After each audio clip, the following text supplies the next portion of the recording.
Guys, good morning guys. Nandito tayo sa Purok Size, Southern Davao, no? Eksaktong napakagandang gilid ng kalsada dito guys, kasi bago pa nag-araw ang Southern Davao. Tingnan ninyo.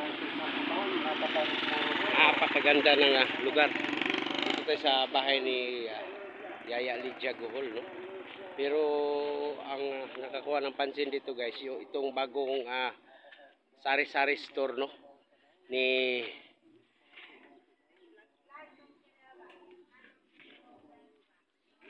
tingnan niyo sari-sari. So si pangalan ninyo tindahan, no? Alien man ninyo tindahan, guys.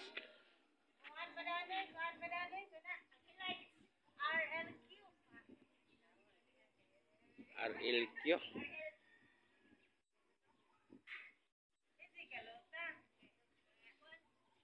9-11 na lang. Nana may 7-11. 10-11. 10-11. Nana may 8-11 sa kuan. May kaparehas, no? Siguro mga 9-11 sari-sari store.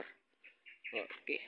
Dito guys, meron sila ditong napakasariwang saging kardaba. Meron din silang puso ng saging dito binibenta guys, no?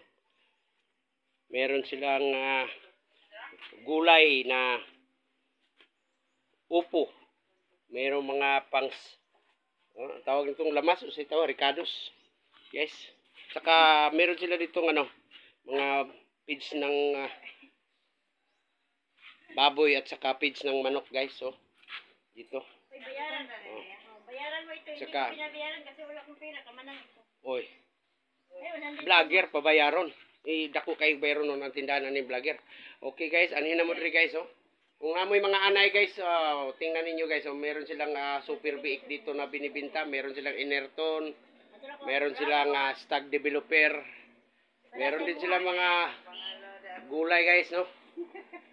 Klase-klase din sila, no? Mayroong sari-sari store, merong meron silang freezer dito guys, meron silang paa ng manok. May hotdog. Tingnan ninyo guys, oh. Dami.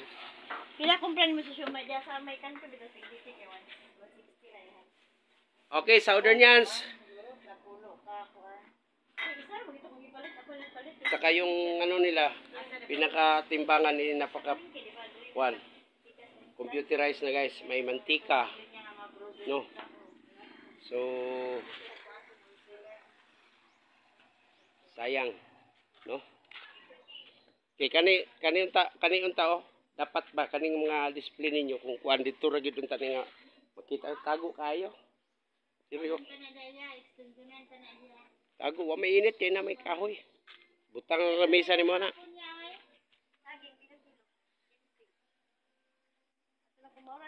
May lang ang tawag gikan dito sa bagsak.